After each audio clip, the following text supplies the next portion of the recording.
Porque há um só Deus e um só mediador entre Deus e os homens, Jesus Cristo, homem, o qual se deu a si mesmo em preço de redenção por todos, para servir de testemunho a seu tempo. Para o que, digo a verdade em Cristo, não minto, fui constituído pregador e apóstolo e doutor dos gentios na fé e na verdade. Quero, pois, que os homens orem em todo lugar, levantando mãos santas, sem ira nem contenda. Que do mesmo modo as mulheres se ataviem em traje honesto, com pudor e modéstia, não com tranças, ou com ouro, ou pérolas, ou vestidos preciosos, mas, como convém a mulheres que fazem profissão de servir a Deus, com boas obras. A mulher aprenda em silêncio com toda a sujeição. Não permito, porém, que a mulher ensine, nem use de autoridade sobre o marido, mas que esteja em silêncio. Porque primeiro foi formado Adão, depois Eva. E Adão não foi enganado, mas a mulher, sendo enganada, caiu em transgressão. Salvar-se-á, porém, dando à luz filhos, se permanecer com modéstia na fé, no amor e na santificação. Capítulo 3. Esta é uma palavra fiel. Se alguém deseja o episcopado, excelente obra deseja. Convém, pois, que o bispo seja irrepreensível, marido de uma mulher, vigilante, sóbrio, honesto, hospitaleiro, apto para ensinar, não dado ao vinho, não espancador, não cobiçoso de torpe ganância, mas moderado, não contencioso, não avarento, que governe bem a sua própria casa, tendo seus filhos em sujeição com toda modéstia. Porque se alguém não sabe governar a sua própria casa, terá cuidado da igreja de Deus? Não neófito, para que, ensoberbecendo-se, não caia na condenação do diabo. Convém também que tenha bom testemunho dos que estão de fora, para que não caia em afronta e no laço do diabo. Da mesma sorte, os diáconos sejam honestos, não de língua dobre, não dados a muito vinho, não cobiçosos de torpe ganância, guardando o mistério da fé numa consciência pura. E também estes sejam primeiro provados, depois sirvam, se forem irrepreensíveis. Da mesma sorte, as esposas sejam honestas, não maldizentes, sóbrias e fiéis em tudo. Os diáconos sejam maridos de uma só mulher, e governem bem a seus filhos e suas próprias casas. Porque os que servirem bem como diáconos, adquirirão para si uma boa posição e muita confiança na fé que há em Cristo Jesus. Escrevo-te estas coisas, esperando ir ver-te bem depressa. Mas se tardar, para que saibas como convém andar na casa de Deus, que é a igreja do Deus vivo, a coluna e firmeza da verdade. E sem dúvida alguma, grande é o mistério da piedade. Deus se manifestou em carne, foi justificado no Espírito, visto dos anjos, pregado aos gentios, crido no mundo, recebido acima na glória. Capítulo 4.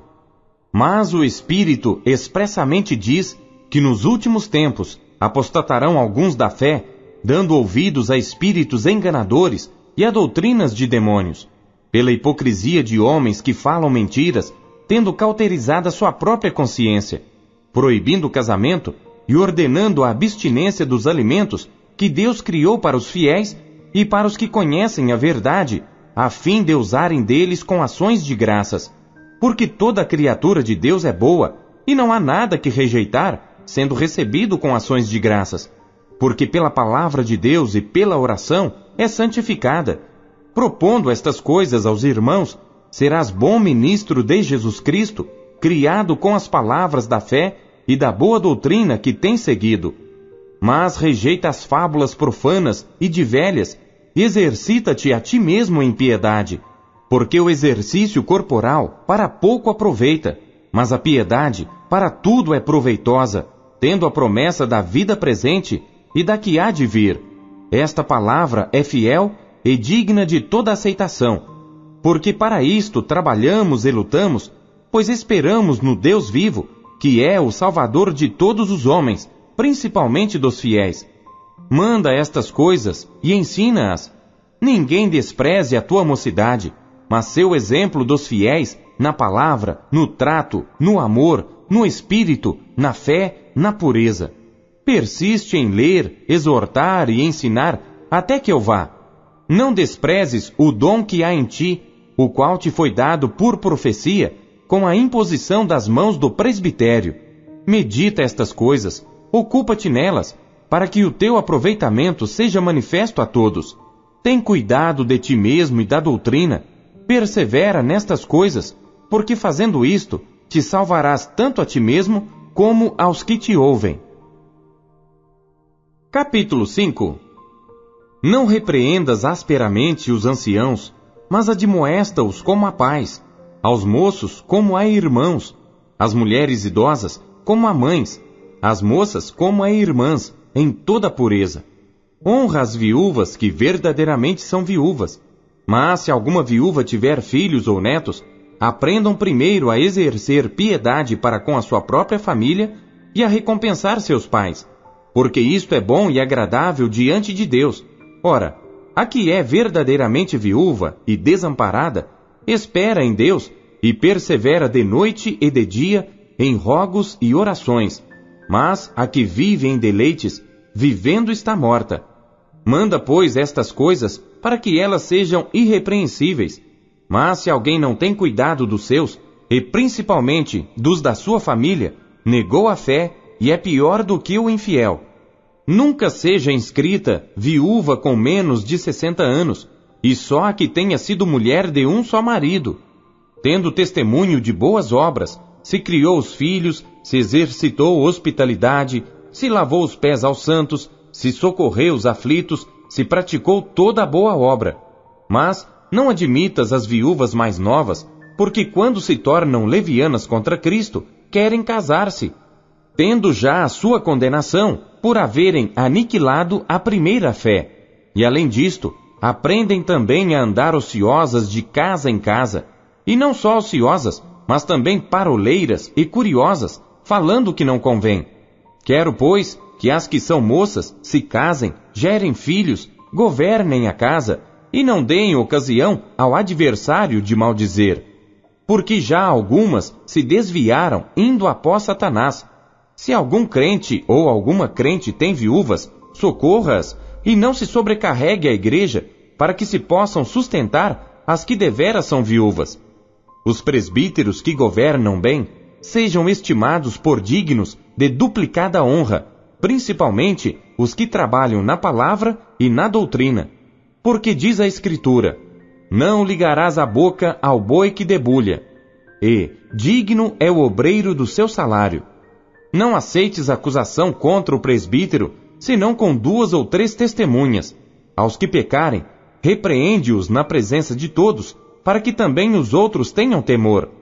Conjuro-te diante de Deus e do Senhor Jesus Cristo e dos anjos eleitos, que sem prevenção guardes estas coisas, nada fazendo por parcialidade. A ninguém imponhas precipitadamente as mãos, nem participes dos pecados alheios. Conserva-te a ti mesmo puro. Não bebas mais água só, mas usa de um pouco de vinho, por causa do teu estômago e das tuas frequentes enfermidades.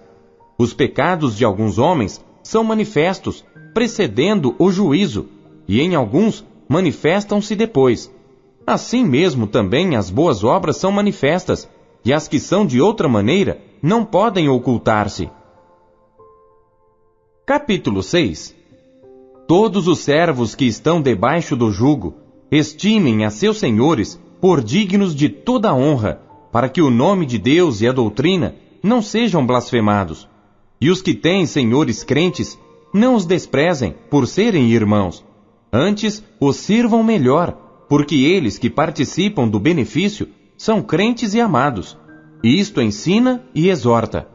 Se alguém ensina alguma outra doutrina, e se não conforma com as sãs palavras de nosso Senhor Jesus Cristo e com a doutrina que é segundo a piedade, é soberbo e nada sabe, mas delira acerca de questões e contendas de palavras, das quais nascem invejas, porfias, blasfêmias, ruins suspeitas, contendas de homens corruptos de entendimento e privados da verdade, cuidando que a piedade seja causa de ganho.